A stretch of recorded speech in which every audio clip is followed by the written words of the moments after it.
Sejam bem-vindos ao podcast Trabalhar no Exterior, com entrevistas inspiradoras de profissionais brasileiros e suas experiências internacionais.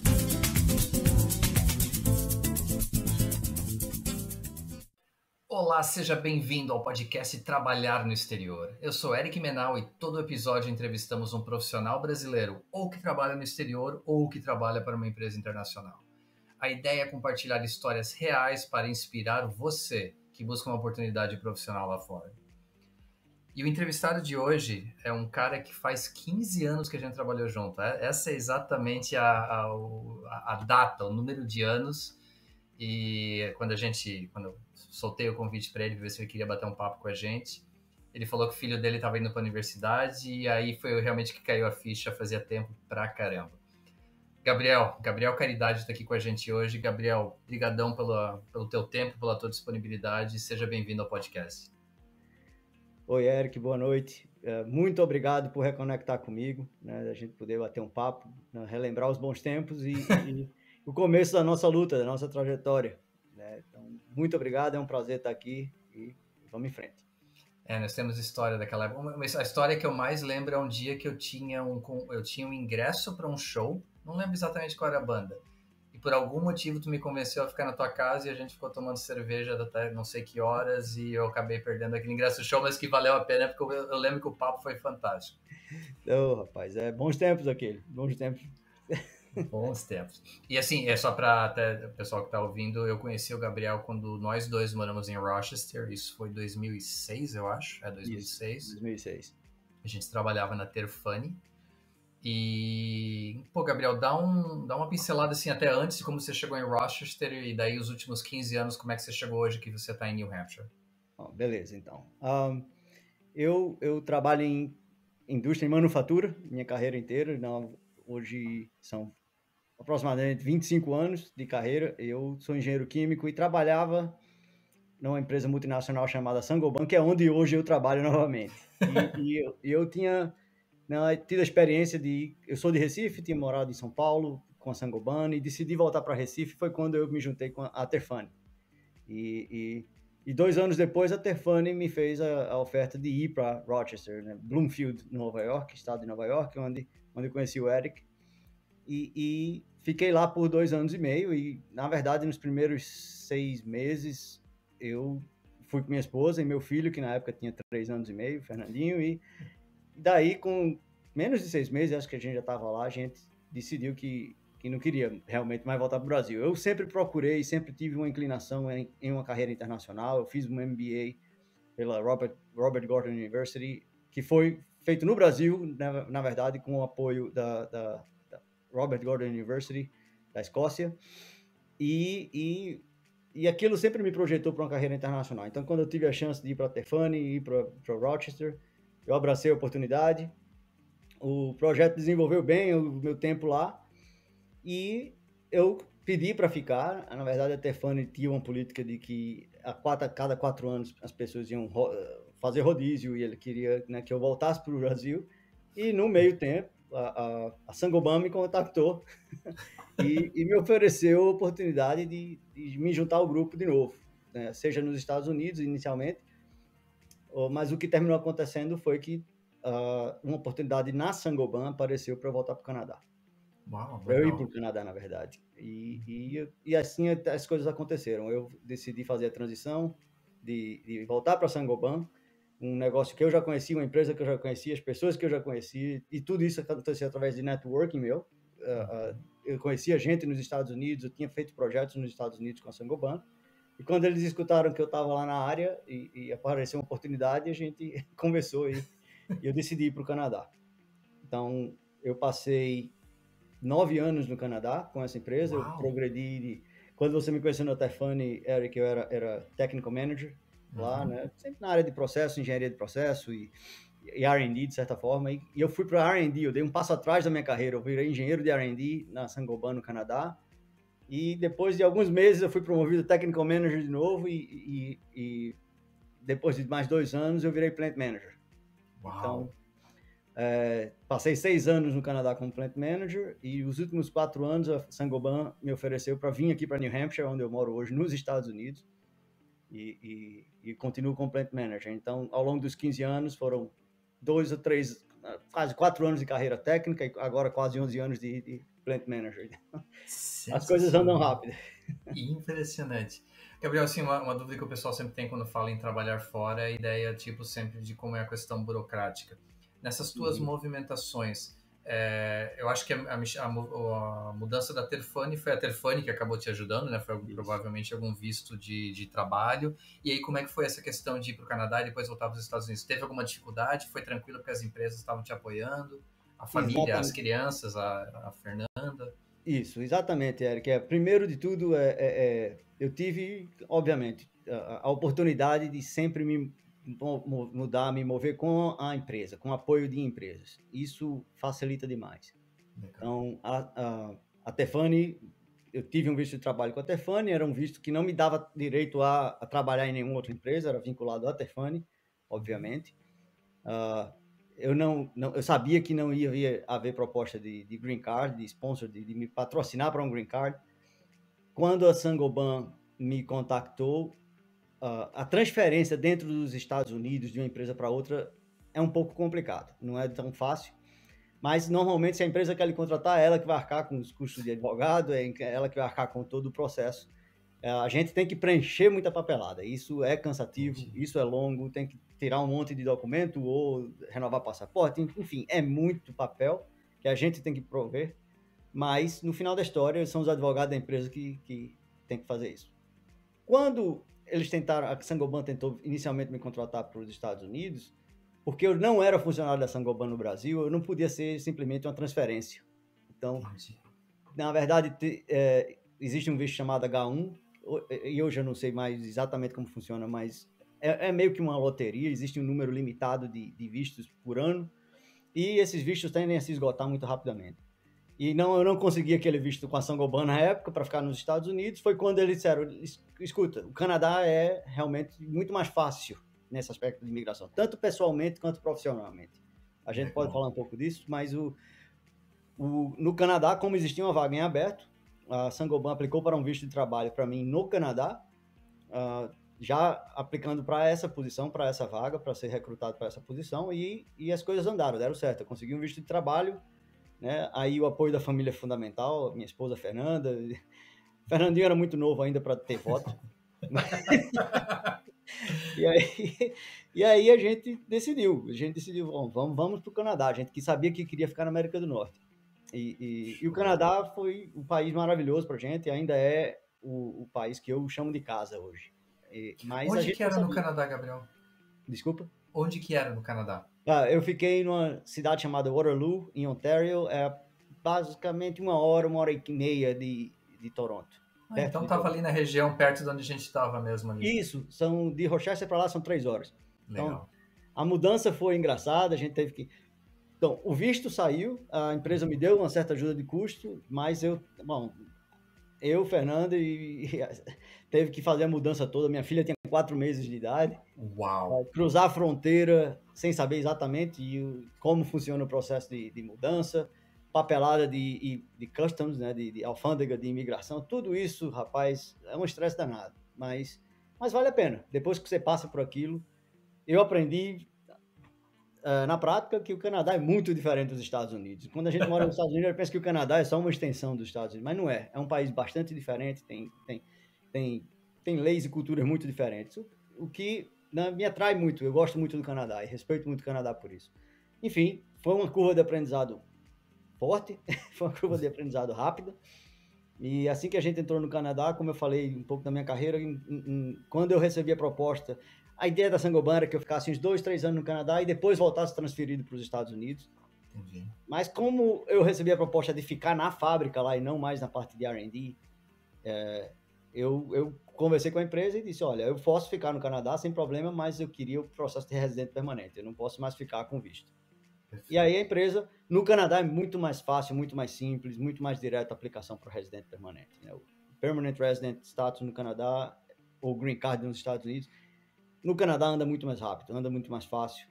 E eu me mudei de janeiro de 2009, em setembro de 2010 eu já tinha residente permanente no Canadá. Uau! Foi rápido, né? E em 2014 nós viramos cidadãos canadenses. Então, isso A aí, família toda, vocês família quatro. toda, exatamente. Todos nós somos cidadãos canadenses e hoje a gente voltou para o... Né? É importante também saber negociar. Então, para quem estava falando de transferência com a empresa, quando essa oportunidade aparecer, é importante saber negociar. Eu aceitei muita transferência lateral, eu aceitei o desafio, eu aceitei trabalhar pesado para conseguir chegar no ponto de negociar e dizer, olha, a partir de um momento eu não quero mais visto de trabalho, eu quero residente permanente. A cidadania é um processo natural, depois de que você tem residente permanente. A mesma coisa aconteceu nos Estados Unidos. Assim que eu cheguei aqui, eu disse logo, olha, eu não tenho intenção de ficar mudando de empresa. Eu sou funcionário de Saint-Gobain há tanto tempo e eu sou cidadão canadense. Minha intenção não é simplesmente vir para os Estados Unidos e sair da empresa, mas eu, por questão dos meus filhos, educação, custo de educação, futuro, eu preciso de um green card. Eu não vou ficar com visto de trabalho por 5 anos para depois ver o que vai acontecer. Uhum. E foi isso que aconteceu também. Então é importante saber negociar essa parte. Deve te dar paz de espírito, né? Porque ainda mais envolvendo família, né? Exatamente, Eric. E é isso que a gente precisa. Quando nós viramos cidadãos canadenses, foi sinceramente o dia mais feliz da nossa vida. Foram exatamente 8 anos, um pouco mais, exatamente 8 anos depois da nossa primeira viagem para Rochester. Então, é aquele ciclo que fecha de aquele sossego de que você tem uma casa, você tem um lar, você não tem mais que ficar mudando, você não tem mais que se preocupar, o que é que o futuro vai ser, se o visto vai expirar, ou ficar renovando o papel o tempo todo. Não, você é cidadão. O único documento que você vai renovar é o passaporte. Então, assim, isso dá uma paz de espírito muito grande. O que mais te atrai da cultura canadense? Sim, de que é tão... Assim, porque eu sou muito crítico da cultura americana, a gente até pode falar disso mais tarde, mas o que te atrai no Canadá? Assim, ele é um país bem diferente mesmo que os Estados Unidos. Para ti, para tua família, assim, o que mais atraiu? Olha, eu admiro muito o Canadá pelo zelo, pelo cuidado com as pessoas, com os cidadãos, né? com a visão... E sem entrar muito em âmbitos políticos aqui, mas eu vou falar a verdade, para mim, eu respeito muito a parte de assistência social às pessoas que precisam, de direitos humanos, eu respeito muito, eu posso falar vários exemplos de como eu vi isso na minha carreira, como, de certa forma, essa visão mais social do Canadá tornou minha vida, de certa forma, como gerente de fábrica, até mais difícil. Mas, por outro lado, eu via o benefício daquilo na parte da sociedade. Então, o Canadá tem um sistema de saúde, eu não vou dizer que é gratuito, porque se paga um imposto caro, né? Mas a educação e saúde no Canadá é acessível, você paga de acordo com o que você recebe, mas você tem direito. E eu passei experiências pessoais fortes de que em algum ponto eu vi minha mãe falecer de câncer, meu pai praticamente perdeu o plano de saúde no Brasil, e quando eu voltei para o Canadá, óbvio, eu vim aqui, fui no Brasil visitar a minha família, e quando eu voltei para o Canadá, eu disse, eu sei que nesse país eu nunca vou passar esse problema.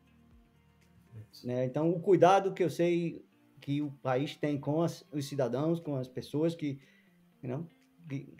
as pessoas têm direitos lá, e isso é importante.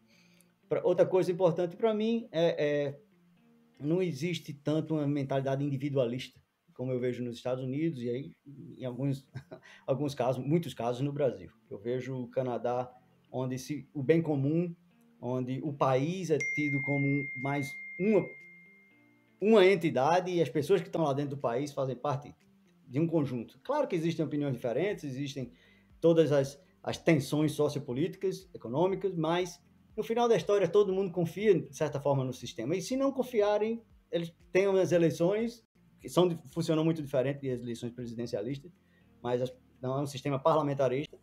E o que acontece é que, por conta do sistema ser dessa forma, você não consegue... o que aconteceu, por exemplo, no Brasil, o que acontece nos Estados Unidos, de você ter uma mudança drástica a cada 4 anos de um governo, de um extremo para um outro. O que acontece é que no Canadá as transições são mais suaves e as coisas são mais a longo prazo, mas com o foco nas famílias, nas pessoas, nos cidadãos. E isso dá muita paz de espírito também.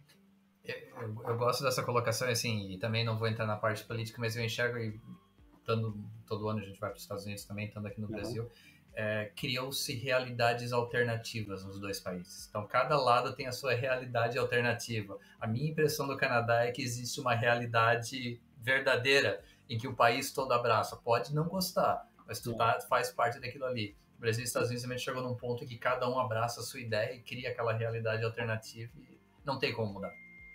Exatamente, sabe, Eric? Eu vejo isso dessa forma. No final, no Canadá, todo mundo tem opiniões diferentes também, e isso que faz parte da cultura, da democracia.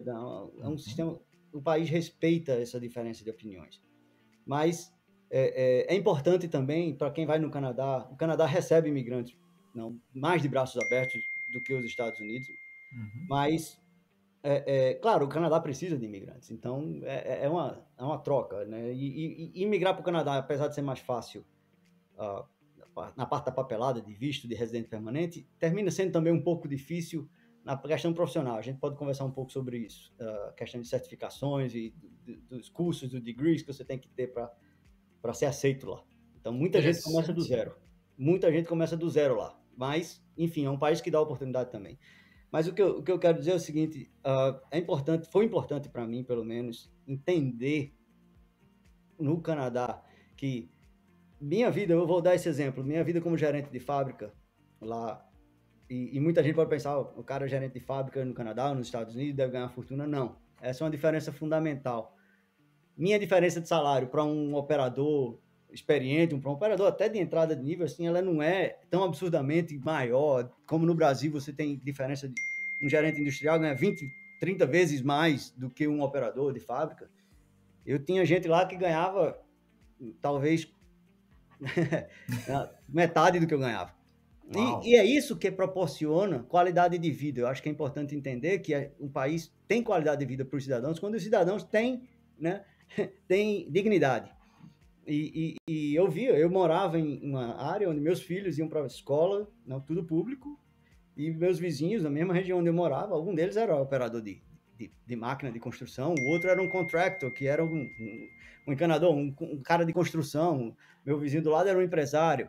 Então, não existe muito essa separação. Existe pessoal muito rico, existe pessoal classe média, que é onde eu me encaixava, mas não por ser gerente de fábrica, existe uma separação tão grande. Então, a qualidade de vida vem muito no Canadá de todo mundo ter acesso ao que é básico e fundamental e ter dignidade. Então, é importante entender isso. Eu nunca tive a aspiração de ser rico. Eu nunca tive a aspiração de ganhar muito mais dinheiro e de ser muito mais poderoso. Não. Meu foco sempre foi minha família, tá bem, tá morando num lugar seguro, tá morando em ser feliz. E a gente consegue isso sem precisar tirar ou negar acesso aos outros. Os outros têm o mesmo direito ao acesso à saúde e à educação que eu tenho. Então, esse entendimento foi muito importante para mim. Bom, Gabriel, e outra comparação, entre aspas, não sei nem se existe essa comparação, mas vocês estão há 4 anos nos Estados Unidos agora? Isso, exatamente 4 anos. A educação das crianças, que a gente falou no início que o Fernandinho foi para a universidade, começou na universidade semana passada. Diferença na qualidade da educação das crianças no Canadá e nos Estados Unidos, tem alguma? Vocês viram alguma que vocês preferem ou não, meio que acaba sendo quase a mesma coisa? Questão de escola intermediária ou high school, eu acho que o Canadá era um pouco mais aplicado à carreira, mas, enfim, eu não posso também fazer acho que eu não posso elaborar muito nisso, Eric, porque meu filho, o Fernandinho, por exemplo, cada etapa foi uma nova e cada eles, como eu posso falar, meu filho veio para high school aqui, eu nunca tive um outro filho na high school no Canadá, que perceba, que me permita fazer uma comparação, mas o que eu percebi muito no Canadá, em termos de escola intermediária, eu não vejo muita diferença, não. O que eu vejo a diferença é, como eu falei antes, na escola, na comunidade onde eu morava no Canadá, era mais diversificado. Hoje eu moro aqui nos Estados Unidos, numa região, né, então, aqui nos Estados Unidos, na cidade onde eu moro, o imposto, o IPTU, vamos dizer assim, o Property Tax, é muito alto. As escolas são fomentadas mais por esse tax do que por ajuda do governo. Então, existe meio que um filtro natural, uma seleção natural. E é isso onde começa a parte da separação. Quem tem mais poder aquisitivo mora nesses lugares com property tax mais alto, por consequência, as escolas são melhores. não necessariamente no Canadá. Então eu vi muito essa diferença. Eu vi muito essa diferença e de que se eu dirigir 10, 15 minutos para ir na cidade aqui vizinha minha, as escolas não são tão boas. No Canadá, não. No Canadá, você pode escolher a neighborhood onde você vai morar. Claro que as escolas existem as melhores, existem com os rankings, né, são diferentes também, mas no final da história, não é uma separação tão visível baseado na sua renda, na sua parte financeira, no próprio tax que você paga. O seu imposto no Canadá é o mesmo, tem um imposto federal e tem um imposto, né, da província, vai ser o mesmo, dependendo do que você ganha, não de onde você mora. Então, a diferença aqui, em termos de qualidade de educação, eu não posso dizer que eu percebi muita diferença, mas eu percebi a diferença na separação entre as áreas, entre as regiões. E acho que não vale comparar a questão de a minha experiência na Terfani com aí tentar comparar isso com o Canadá, mas acho que dá para a gente comparar Saint-Gobain, Canadá e Estados Unidos. Uhum. A diferença de comportamento dos profissionais, tipo a tua experiência como plant manager nas duas unidades, tem essa diferença? É mais fácil contratar em um lugar, é mais fácil contratar em outro, é mais fácil manter em um lugar ou em outro? O que você sentiu assim, de diferença entre os dois países? Essa pergunta é excelente, Eric, e existe sim uma diferença. É onde eu falo, minha experiência como plant manager no Canadá, primeiro, foi muito difícil, porque foi minha primeira experiência como plant manager, independente do Brasil, o Canadá foi meu primeiro emprego como gerente de fábrica. Mas, apesar de tudo, além da função nova, do aprendizado da função, eu tive que aprender isso num lugar onde a língua não é a minha língua natural, né, o idioma, na questão de legislação, questão de cultura, e a gente pode começar a conversar sobre isso um pouco, questão de aprender realmente a ser um gerente ou um líder sem ser necessariamente autoritário e ter que desconstruir muito a minha imagem de gerência do Brasil e passar a ser um gerente canadense, né? E hoje americano. Então, esse processo de desconstruir, reconstruir, eu posso explorar um pouco mais sobre isso no futuro, mas voltando à sua pergunta, existe uma diferença grande entre o Canadá e os Estados Unidos. A minha fábrica no Canadá era fortemente sindicalizada. Interessante. Certo? Os funcionários todos, a média de anos de trabalho lá, de tempo de serviço, era em torno de 30 anos dos funcionários de chão de fábrica. Uau. Eu tive funcionários se aposentando com 47 anos de serviço. Né? Enquanto você olhava para o time de gestão, algumas pessoas do escritório tinham também esse longo termo de serviço. Era uma fábrica menor, uma fábrica pequena, num lugar um pouco mais remoto, mas o gerente de fábrica era uma posição muito instável lá. Então, eu acho que depois de 15 anos, eu fui o primeiro gerente de fábrica que consegui passar mais de 5 anos lá. Então, o único que tinha, de certa forma, tido sucesso antes de mim, tinha se aposentado 15 anos antes. Então, assim, era uma fábrica difícil, era uma fábrica com muito potencial, gerava muito, muito resultado para a empresa, financeiro, mas tinha o seu desafio em relação de relações trabalhistas, de relacionamento com o sindicato. Eu tive que aprender tudo isso.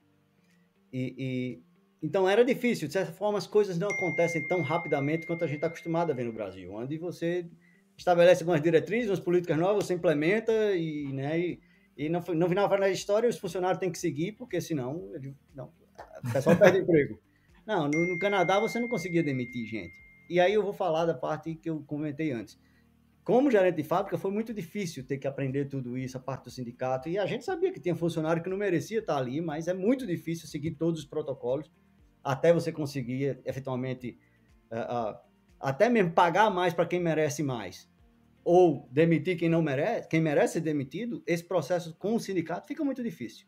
Mas se for bem gerenciado, você consegue. E a gente chegou nesse aspecto, nesse ponto. De qualquer forma, o que é importante para mim aprender lá? É que o Canadá, ele bota nas empresas, de certa forma, o ônus de manter as pessoas empregadas. Não é fácil, não é descartável. As pessoas não são descartáveis. O sistema força você a esgotar todos os seus recursos para fazer aquele relacionamento funcionar. Então, Não é simplesmente demitir uma pessoa e contratar outra, e demitir uma pessoa e contratar outra. Não. Você tem aquele funcionário e vocês têm que trabalhar junto para resolver qualquer problema. E qualquer coisa, não era incomum ter, né, o Ministério do Trabalho, encontro com os sindicatos a nível nacional, para tentar resolver problemas. E é difícil? É bastante. Vendo para os Estados Unidos, hoje eu trabalho numa fábrica bem maior, tem em torno de 200 funcionários, não é sindicalizado. Eu tenho uma gerente de RH que é fantástica, e isso é importante também para mim. Eu não sou expert nas legislações locais, cada estado tem sua própria legislação, então é sempre bom, importantíssimo ter as pessoas que conhecem da lei ali apoiando. E para mim é muito mais flexível, em termos de flexibilidade, é muito mais flexível a minha mão de obra. É uma mão de obra, inclusive, é mais feliz do que, não, estão ali porque querem. Eu via muita gente no Canadá sendo, eu estou aqui porque eu já tenho 30 anos de casa e eu não vou perder tudo isso, todos esses benefícios. Então, são muito diferentes essas fábricas, essas condições. Eu entendo do ponto de vista cidadão qual é a importância de existir a forma do sistema do Canadá, e eu me beneficiei disso, porque eu sempre morei num lugar seguro, não existe crime, não existia violência, né? Aqui nos Estados Unidos é um pouco diferente. Então, profissionalmente é muito mais flexível aqui. No Canadá, as certificações profissionais são mais seguidas rigorosamente. Então, um engenheiro no Brasil não consegue simplesmente trabalhar como engenheiro no Canadá. Aqui nos Estados Unidos, o empregador é que decide se você vai ser contratado como engenheiro ou não. Então, apesar de existirem certificações, as coisas aqui tendem a ser mais flexíveis, é muito focado no business. Então, existe muita flexibilidade do business. Por outro lado, eu também vejo muita gente aqui, Eric, que trabalha até os 70 anos de idade e não consegue se aposentar. Exatamente isso. E no Canadá, você trabalha seus 30, 40 anos, seja lá o que for, e você tem direito a ter um final de vida digno, e você tem direito a se aposentar, e você tem direito àquilo tudo. Então, é importante entender os dois lados. Não simplesmente ser egoísta, eu queria uma fábrica mais fácil. Eu reclamei pra caramba quando eu era gerente de fábrica lá, mas eu sempre vi o benefício. Como cidadão, eu vi o benefício de tudo aquilo que eu passei. Aqui nos Estados Unidos é diferente, é muito mais fácil em termos, né, trabalhar, mas se não tomar cuidado, assim, eu vejo muita gente, infelizmente, que trabalha até morrer. Bom, uma pausa rápida nessa entrevista e já voltamos com mais. Enquanto isso, você está pronto para uma oportunidade de emprego no exterior ou até mesmo para uma multinacional que exige inglês fluente? Que tal se preparar para o processo de recrutamento com um serviço especializado em entrevistas de emprego em inglês? Na Spark English, nós lhe ajudaremos, desde a tradução do currículo e perfil do LinkedIn em inglês, até um serviço personalizado de preparação para entrevistas, com simulações reais de acordo com o seu segmento e suas dificuldades. Visite sparkenglish.com.br e envie uma mensagem na página de contato com suas informações. Nós entraremos em contato para agendar uma avaliação gratuita e lhe ajudar a conquistar o emprego de seus sonhos. Spark English, seu serviço especializado de inglês para entrevistas de emprego. Agora, vamos retornar à entrevista de hoje. Essa parte, assim, primeiro, Estados Unidos depende da empresa que você pega, então a questão plano de saúde, como no Canadá é público, você tem a garantia de receber, se você pagar o imposto, tal certinho. Nos Estados Unidos você não tem essa garantia. E essa questão da aposentadoria, cara, eu lembro, meu pai que faleceu 3 anos atrás, eu lembro quando ele se aposentou lá, ele se aposentou com 580 ou 600 dólares por mês. Você não pagava nem metade de um aluguel. Ele voltou pro Brasil, ele veio pro Brasil, porque aí daria para sobreviver com outras coisas. Então, assim, tem que cuidar muito com esse conceito de liberdade, flexibilidade ser a única coisa mais importante. Lá no final da fila, a coisa vai pesar. Exato. Então, é importante entender isso. Eu vi muita gente no Canadá reclamando porque vinha do Brasil com mentalidade de empresário, ou de autônomo, ou de gerente de multinacionais, né? No Brasil, de certa forma, você ganha muito mais ocupando certos cargos, você consegue ter uma vida financeira muito mais organizada, estável e fazer uma poupança, um rendimento, os investimentos para te garantir o futuro. Nos Estados Unidos também, mas apesar de ter artificialmente você tem um custo de vida relativamente barato, você consegue ter acesso a comprar muita coisa e ter muita coisa, mas no final da vida, que o sistema aqui ele te endivida até o final da vida. Então, college, mortgage, tudo isso, se você não planejar direito, você não vai se aposentar. E você não tem direito nenhum do governo, do Estado, de nada. No Canadá, não. No Canadá, se você tiver um mínimo de planejamento, você sabe que tem direito àquilo tudo que você depositou. Seja um fundo de pensão, seja os planos de aposentadoria, do governo ou particulares, mas independente de qualquer coisa, o plano de saúde que você falou é um dos maiores problemas aqui. Muita gente trabalha, às vezes não é nem só por questão financeira, porque não tem condições de arcar com plano de seguro particular. Então, tudo aqui é hiper inflacionado quando se trata de serviço de saúde. As consultas, os medicamentos aqui, na minha opinião, isso beneficia muitas indústrias farmacêuticas e tudo é overpriced, se gasta muito mais porque a indústria do seguro paga tudo isso. E se você tem seguro, você está bem, mas se você não tem acesso àquilo. Então, quando as pessoas não podem se aposentar, né, porque tem alguém que está doente na família e precisa do plano de saúde, eu volto à situação do meu pai. Quando meu pai perdeu o plano de saúde no Brasil, quando minha mãe faleceu, né, a gente teve que acionar a justiça até para ele poder ser aceito novamente, mas até hoje meu irmão ainda paga tipo, quase R$5.000 por mês de um plano de saúde. Nossa. Né? Porque ele é idoso. Né? Então, tem toda essa... Aqui nos Estados Unidos não é diferente. Não é diferente. Tem que tomar cuidado. O final da vida aqui é difícil. No Canadá, você trabalha a sua vida toda, mas você tem direito no final. Melhor frase possível. Gabriel, como é que a pandemia afetou primeiro a Saint-Gobain e depois a família, a Casa Caridade? Como é que vocês fizeram? As crianças fizeram homeschooling? Você teve que trabalhar de casa há muito tempo. Como é que foi esse processo da pandemia nos últimos 18 meses aí? A pandemia foi... Bom, eu não trabalhei de casa. A nossa fábrica, primeiro, quando tudo começou e todo mundo estava aprendendo o que é essential service ou business, que é... Né, como a minha indústria na Saint-Gobain, minha fábrica, fornece para certos... seja a área militar ou Departamento de Defesa dos Estados Unidos. Na verdade, os Estados Unidos é muito voltado e business friendly, vamos dizer assim. Então, a gente conseguiu a certificação de que a gente podia ficar aberto produzindo, porque nós temos contrato com o próprio governo americano de fornecer material para o Departamento de Defesa, temos projetos de tudo isso, mas também fornecemos para a indústria alimentícia, também fornecemos produtos para outras indústrias, em que foi definido que a gente era um serviço essencial. Perfeito. Falando disso, eu, como gerente de fábrica e meu time de operações, meus funcionários, todo mundo trabalhou na fábrica o tempo todo.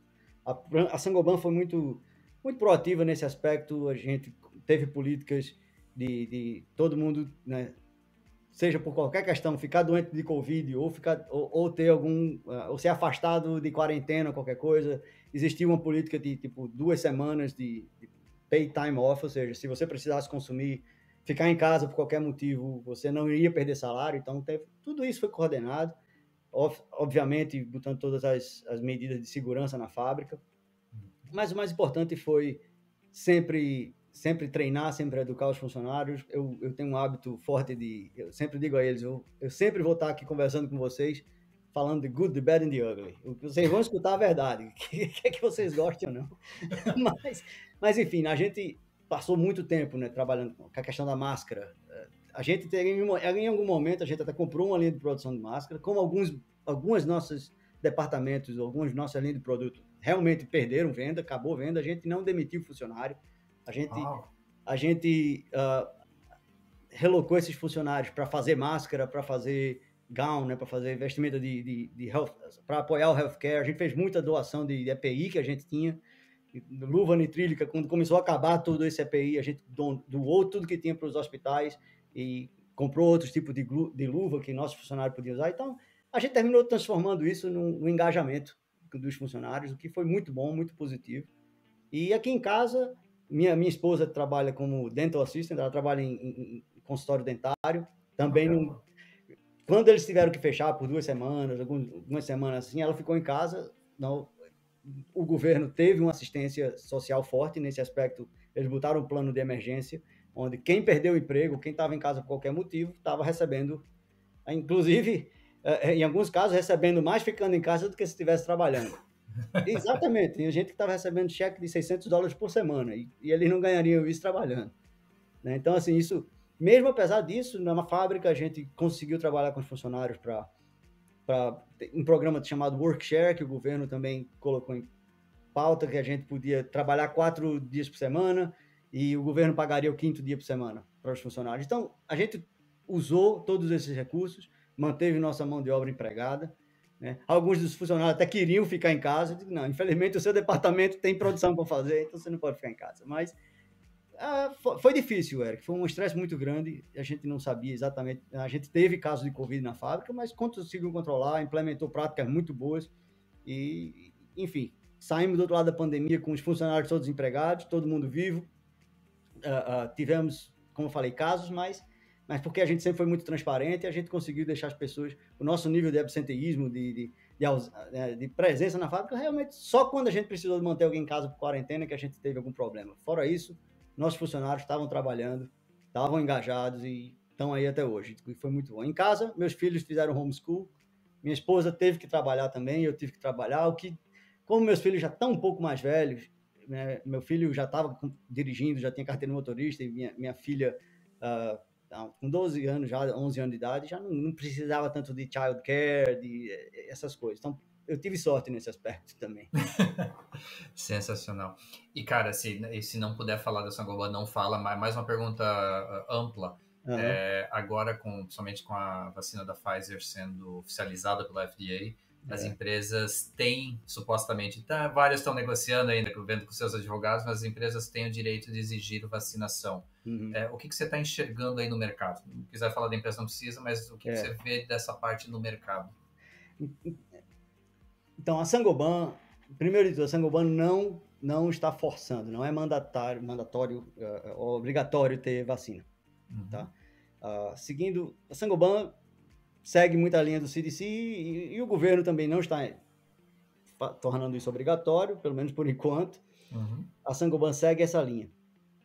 E o que está acontecendo na Saint-Gobain e muitas empresas é exatamente o que se vê nos Estados Unidos. O índice de vacinação é no máximo 50%, o que é triste, né? Porque todo mundo na pandemia esperava a cura, e a cura ou o tratamento, ou seja lá o que for, a prevenção aparece, e 50% da população não quer, né, usufruir disso. Tendo a disponibilidade, né? Esse é o grande ponto. E essa é outra coisa. A gente, nesse país aqui, investiu muito, desenvolveu essas 2 vacinas com essa tecnologia mRNA, né? E foram as primeiras, a Moderna e a Pfizer, e tem vacina sobrando hoje. Então, o que acontece é o seguinte, muitas empresas, a Saint-Gobain, a postura é não existe obrigatoriedade de vacina, e as políticas estão sendo adaptadas. Há algum tempo atrás, né, depende de cada estado, mas em geral, por conta de privacidade, você não pode necessariamente ter uma lista de quem não é vacinado, ou isso não pode ser público. O RH pode ter direito a isso, algumas funções estratégicas da empresa podem, mas a gente deixou sempre na mão de voluntário. É o seguinte, se você não quer usar máscara, você tem que trazer o seu cartão de vacinação e mostrar para o RH. Não tem registro, mas a gente sabe que você mostrou. Então hoje as coisas estão mudando. A Saint-Gobain criou um incentivo financeiro, inclusive, de $500 para quem for fully vaccinated, quem for vacinado, tiver as 2 doses de vacina, vai receber $500, né? Sai barato, né, cara? Pois é. Então, o que acontece hoje? O que eu vejo na Saint-Gobain é o que eu vejo no resto do país. Existem estados que estão com índice de vacinação 60%, 70%, 80%, e existem estados que estão com 30%.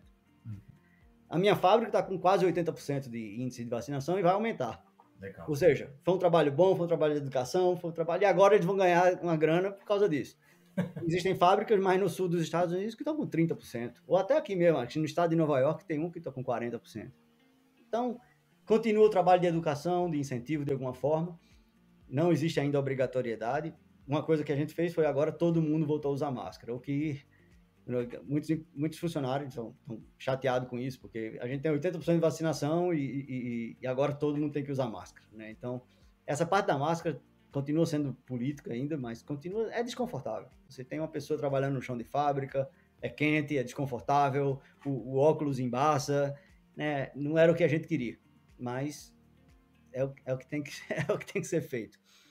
Para a continuidade da operação e própria saúde dos funcionários. Né? Exatamente, para manter todo mundo seguro. Então, Mas tentar olhar pelo lado positivo é que a gente não tem casos há 6 meses, seja por vacinação, seja pela máscara. Agora, também porque as pessoas entendem, né? E eu escuto. Hoje mesmo tive um funcionário falando comigo, tipo, na fábrica, falando, reclamando um pouco da máscara, mas ele mesmo já dizia, eu entendo, é para manter todo mundo seguro, eu vou fazer o que precisa fazer, entendeu?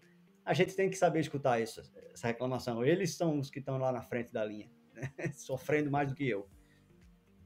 Não, sensacional. E, cara, você já deixou bem claro para mim a tua vibe em relação ao vamos chamar de América do Norte, né? Canadá e Estados Unidos. Mas as crianças, cara, tipo, hoje um jovem, praticamente adulto e uma adolescente. Qual a ligação delas com o Brasil de alguma forma? Vocês mantêm, tipo, o português delas continua perfeito?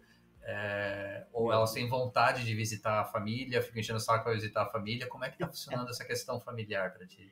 Então, nem o meu português é bom mais, né? O modelo é pior ainda. Então,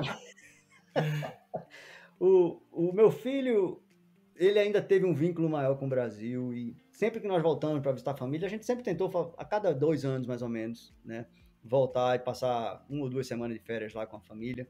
E meu filho, ele foi muito mais apegado sempre com minha mãe, com meu pai e com a mãe da minha esposa, minha sogra. Então, a última visita foi em 2018, na verdade. A gente estava planejando voltar em 2020, teve a pandemia e nunca mais. Mas eles, de certa forma, eles se desvencilharam um pouco do Brasil, eles se afastaram, eles não sentem tanta presença do Brasil mais.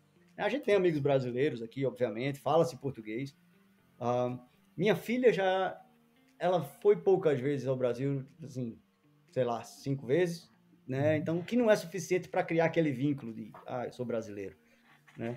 E a gente sempre olhou para frente, né, Eric? Na verdade, quando você toma uma decisão dessa de morar fora, eu já tinha aprendido no meu tempo entre Recife e São Paulo, quando eu fui para São Paulo e não me adaptei muito bem, que ficar olhando para trás e com aquela sensação de paraíso perdido não ajuda.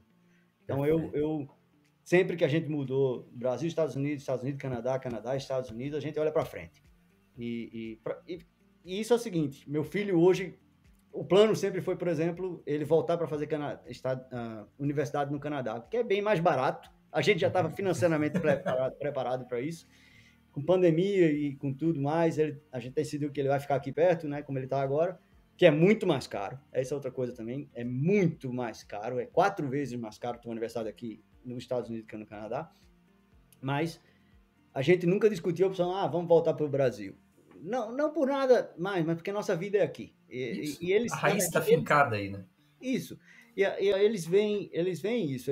Quando eles vão no Brasil, eles veem a realidade. Né? A gente conhece a realidade do Brasil e é muito próximo a uma área muito rica de uma área muito pobre, e eles veem pessoas pobres na rua, ele vê aquela realidade que eu cresci vendo, achando que era normal e natural, e eles não veem isso aqui. Então, a escolha deles naturalmente já foi feita. Né? A nossa vida sempre foi aqui, vai continuar sendo ou aqui ou no Canadá. Meu filho quer seguir carreira policial, é isso que ele está fazendo agora na universidade.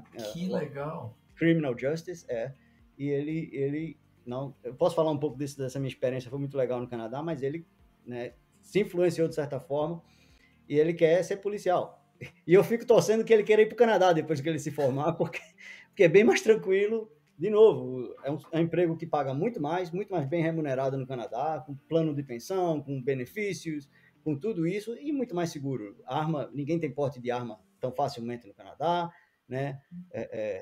Então, esse é um aspecto. Meus filhos não têm tanto vínculo com o Brasil, eles têm vínculo com a família.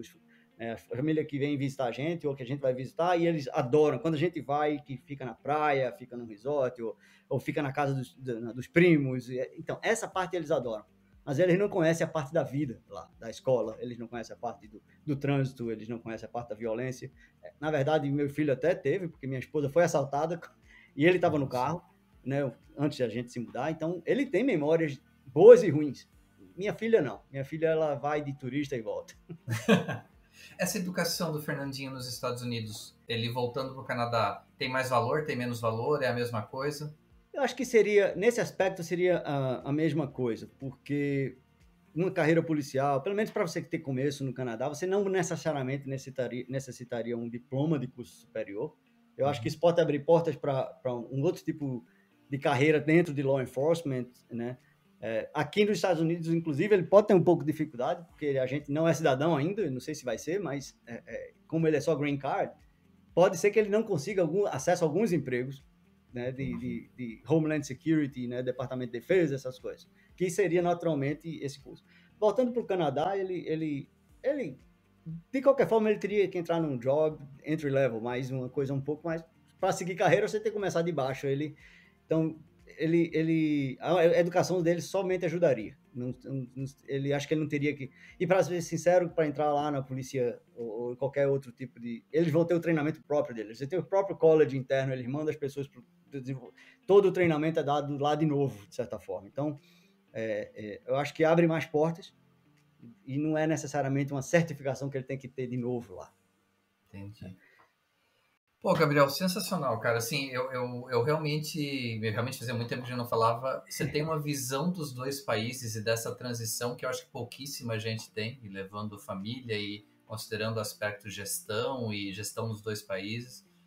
Eu acho que deu muita dica prática aí para quem está interessado em pular e tentar algo diferente. Eu acho que agora, pelo menos assim, como a gente disse, cada um vai ter sua opinião, mas pelo menos a pessoa vai ter uma noção melhor do que ela quer. Se ela quer a vida mais estável e estável em todos os sentidos no Canadá, ou a vida mais aventureira, ou vamos falar mais flexível nos Estados Unidos. Então você deu uma visão muito, muito legal das duas diferenças.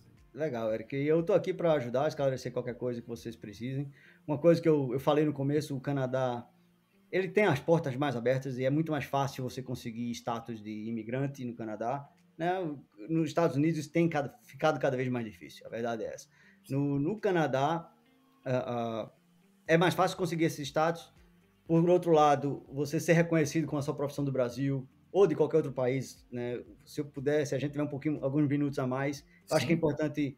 Eu vi muita gente boa, Eric, sofrer muito no Canadá quando chega. É porque um engenheiro, um médico, às vezes até você conseguir a equiparação de diploma e tudo isso, cara, muita gente mete a mão na massa, vai dirigir táxi, vai trabalhar em construção, né? Então desanima. Eu vi muita gente boa que era gerente de vendas, né, em multinacionais no Brasil e tinha uma vida financeira forte, mas largou tudo para começar no Canadá. Claro que não começou do zero porque levou dinheiro, mas não começou com emprego. E isso é uma parte que no começo desmotiva muita gente, mas eu tive a sorte de não precisar passar por isso. Eu já fui empregado com a empresa e tudo, né? Então eu reconheço a sorte que eu tive nesse aspecto, né? Mas eu quero dizer o seguinte: não teve as pessoas que passaram por essa fase inicial meio de disappointment, né, de ficar frustrado, de passar, que tiveram a paciência de seguir o processo, de se certificar, de ter experiência canadense. O Canadá fala muito disso. Você não pode trabalhar logo aqui porque você não tem experiência canadense. Como eu falei, lidar com mão de obra, de ser líder, ou até mesmo de conhecer as leis, de conhecer os direitos, se você não tem aquela experiência canadense, um engenheiro civil que constrói pontes no Brasil nunca vai poder construir uma ponte no Canadá. O clima é completamente diferente. As leis são diferentes. Então, tem que ter a força de vontade de passar por esses primeiros anos até você poder se situar. O lado bom é que não existe esse de subemprego, não existe essa de... Se você está trabalhando, você vai ganhar uma remuneração decente, você vai morar num lugar decente, você vai ter direitos, você vai ter acesso à saúde pública, à educação. E quando você vê seus filhos, né, num ambiente seguro, muita gente, até, claro, a gente como pai, a gente aceita passar por essas dificuldades, não, sabendo que a nossa família está protegida. O Canadá oferece isso, mas não é um caminho fácil. Né? Não é um caminho fácil, até por mim, que eu posso falar, quando eu fiz a transição de ser um cara mais técnico e colaborador individual para ser um gerente. Cara, Eric, eu passei 2 anos difíceis, era muito estresse, né? E eu não estava conseguindo liderar bem, eu não estava achando o ritmo certo, não estava sabendo, estava tendo problema. E eu aprendi muito, tive suporte da empresa, apoio da empresa, do RH e tudo, para aprender e desenvolver esse meu lado. Mas aí uma coisa que o Canadá me deu uma ideia muito boa quando eu virei cidadão aqui, estudando para o processo de ser cidadão, eu aprendi muito sobre a importância de ser voluntário no Canadá. Então, as pessoas naturalmente não são voluntários no Canadá porque querem ajudar a comunidade, querem ajudar o país. Então, o voluntariado é uma parte natural do canadense. Então, ele sempre give back, ele sempre procura uma forma de ajudar. E eu tive cara, eu quero ter essa gratidão com o país que me abraçou, me deu essa oportunidade. E eu comecei a procurar a oportunidade de ser voluntário. Eu tive os primeiros 6 meses, cara, limpando estábulo de cavalo para criança que fazia aquele tratamento, sabe? Crianças deficientes que faziam tratamento de andar, de cavalo e tal. E eu estava lá todo sábado de manhã ajudando de alguma forma, né? E apareceu uma oportunidade de ser voluntário na polícia do Canadá. Então eu fiz o processo de seleção, de tudo, e fiquei quase 3 anos sendo voluntário da polícia, até a época que eu vim para cá, para os Estados Unidos. E acho que foi isso que influenciou meu filho. Cara, mas eu tive treinamento, tudo, e para mim foi fenomenal. Eu tive a oportunidade de aprender dentro de uma outra organização, ali meio que como estagiário, voluntário, funcionário, sem ser gerente, mas eu aprendi tanto, cara, sobre a cultura, sobre como você exercer autoridade sem ser autoritário, como você lidar com certos conflitos, com certas situações, como você... Né? Eu participei de uma imersão incrível de estar na comunidade, mas de estar dentro de outra corporação muito séria, né? E aquilo eu apliquei demais na minha vida profissional. Inclusive hoje, para a resolução de crise, de conflito, eu uso muito daquele treinamento. Então, quem vai para o Canadá é importante. Eu acho independente. Se você vai para algum outro país, é importante olhar para frente, abraçar a cultura, ter a cabeça aberta para entender o contexto geral e não só o que você vive. É muito difícil. Você não vai ter mamãe, papai, vovó por perto. Você não vai ter isso, é você e sua família. E o frio? Mas, e o frio. E frio. Né? Mas é importante ter acho que a mente aberta para aprender a viver lá. Dar uma chance para aquele lugar, para você ser feliz lá. Porque se você ficar sempre pensando em voltar, ou aqui não presta, o que eu tinha era melhor, cara, não tem como sair desse ciclo. Então, eu só compartilhei essa ideia do Canadá porque voluntariar para mim foi, acho que o treinamento mais importante que eu pude ter. Claro que eu tive treinamento mão na massa, de ter que dar resultado no trabalho, mas o voluntário me abriu os horizontes. Né? Inclusive aqui nos Estados Unidos, eu estou abrindo outras oportunidades também para voluntariar e tudo, mas isso me dá um senso grande de comunidade, de participar, de belong, de pertencer em algum lugar. Isso é uma coisa que para imigrar não é fácil. Você fica com aquela sensação de que você não pertence aqui. Né? Os Estados Unidos, infelizmente, recentemente, nos últimos 4 anos, não foi muito receptivo a imigrante. Então, nem um pouco. A gente fica meio que por fora. Né? A gente não se sente muito bem-vindo. Hoje é muito fácil alguém perguntar de onde você é só quando você abre sua boca e você tem um accent, você tem um sotaque. Então, enfim, desculpe eu estendi um pouco aqui. Não, mas cara, é que, fechou com chave de ouro, porque até eu fiquei com vontade de ir pro Canadá agora. E o que me veio à cabeça é esse tipo de querer algo para a comunidade, ou você usou uma expressão que é fazer parte de algo. Não deveria ser algo que mudasse de forma tão drástica a cada 4 anos como está mudando no Brasil e Estados Unidos. Tipo, se meu cara não está lá, eu vou fazer todo contra, e se meu cara está lá, eu vou defender de forma cega. E o Canadá me parece que o país é o mais importante. É mais estável. Eu sei que vai ter mudança, mas assim, quando você muda o primeiro-ministro, não necessariamente muda o governo inteiro. O parlamento tem que ter maioria ou minoria. Nada. É como eu falei, meu relacionamento com os funcionários e o sindicato, nada acontece tão rápido e só porque uma pessoa quer. Acontece o processo de negociação, acontece um processo democrático, acontece ao longo de um processo. E seguir esse processo é o que garante a estabilidade. E em alguns casos ele funciona bem pra gente, em outros casos a gente perde. É assim que funciona. É assim que funciona a vida, né, cara? É assim. Pô, Gabriel, show de bola. Assim, muito obrigado mesmo pelo teu tempo, pelos teus ensinamentos, pela tua história de vida. Se tudo der certo, nos próximos anos a gente se encontra aí em New Hampshire para tomar uma cerveja. Eu passei de vamos visitar. Sim, tem um monte de microbrewery ou craft brewery aqui. E vamos sim, Eric, fica em contato, cara. Vamos manter contato. Eu agradeço muito a oportunidade. Desculpe se eu me estendi um pouco aqui, mas eu sou muito passionate aqui por tudo que a gente viveu. E eu quero muito ter você, a Bi, por aqui quando vocês puderem. Fechou. Galera, grande abraço e até o próximo episódio. Falou. Esse podcast foi um oferecimento de Spark English, serviços de tradução e consultoria para entrevistas de emprego em inglês e internacionalização de empresas.